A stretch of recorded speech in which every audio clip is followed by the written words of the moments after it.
사.15 총선이 이제 8일 앞으로 다가왔습니다. 이번 주 사전투표를 앞두고 표심을 잡기 위한 경쟁도 한층 치열해지고 있습니다. 사건과 법, 오늘은 선거법에 대한 이야기 나눠보겠습니다. 김혜민 변호사 나오셨습니다. 자, 변호사님, 먼저 지난주 민주당과 이 더불어시민당이 이른바 쌍둥이 버스가 논란이 됐습니다.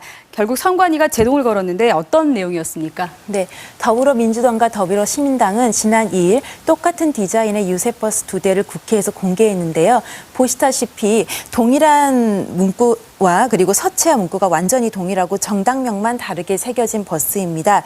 특히 양당은 총선일인 15일을 강조하기 위해서 숫자 1과 5를 넣었다라고 밝혔는데요.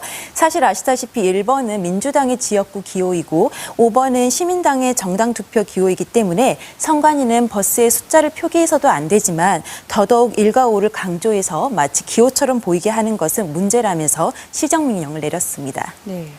아무래도 이번 총선에 처음 등장한 이 비례정당, 비례위성정당에 대한 논란이 큰 상황인데 특히 이 선거 유세 방법 두고 혼란이 좀 이어지고 있습니다. 어디까지 허용이 되는 상황입니까? 사실 위성정당은 태생적으로 모정당과 한몸이라는 것을 강조하지 않으면 표를 호소하기 힘들어서 이런 문제가 발생하고 있습니다. 모정당과 위성정당이 함께 공동선거대책위원회를 꾸리는 행동을 할 수가 없고요. 또 예를 들어서 지역구는 A정당, 비례대표는 B정당 이런 내용의 현수막이나 공보물을 만드는 것도 모두 선거법에 저촉됩니다. 다만 함께 회의를 한다든지 그리고 다른 당의 출범식에 참석하거나 모정당의 행사장이나 유세 차량에 등장을 해서 그걸 뛰어넘어서 특정 정당을 지지한다는 적극적인 발언만 하지 않는다면 그 정도는 괜찮다고 보고 있습니다. 올해 선거는 코로나19 여파로 선거운동 풍경이 많이 달라졌는데요. 만약에 후보가 감염병 예방을 위해서 유세 현장에서 유권자들에게 마스크를 나눠주면 이게 문제가 되는 겁니까?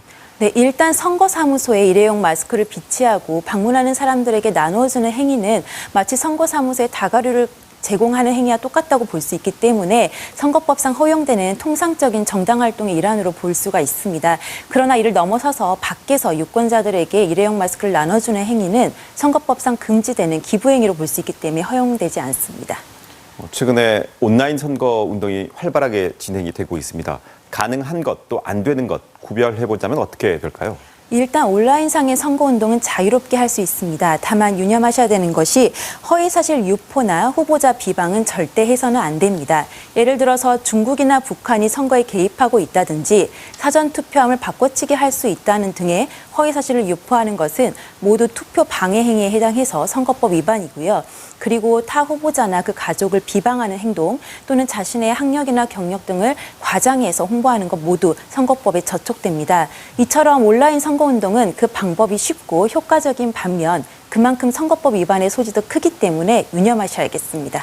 최근에 각 후보 캠프로부터 많은 문자를 받고 있는데 이제 이번 주 금요일부터 사전 투표가 시작되지 않습니까? 투표 독려 문자도 또 많이 발송될 걸로 예상이 되고 있습니다. 어느 정도까지 이게 가능하고 문제가 되는 선은 어디가 문제가 되는지 좀 얘기를 해주시죠. 네, 일단 2017년에 선거법이 개정되면서 그 전에는 선거일 당일에는 문자 메시지를 발송할 수 없었는데 이제는 선거일 당일에도 후보자 등이 문자 메시지를 발송할 수 있게 되어 있습니다. 그래서 문자 메시지를 발송해서 아까 말씀하신 것처럼 투표를 독려하는 정도는 할 수가 있습니다.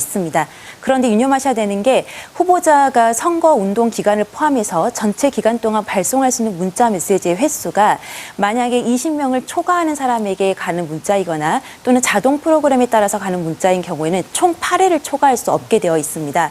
그래서 만약에 선거 당일에 문자 메시지를 발송함으로써 전체 발송 횟수가 8회를 초과한다면 이 또한 선거법 위반이 되기 때문에 이 점은 유의하셔야겠습니다. 네, 여기까지 듣겠습니다. 고맙습니다.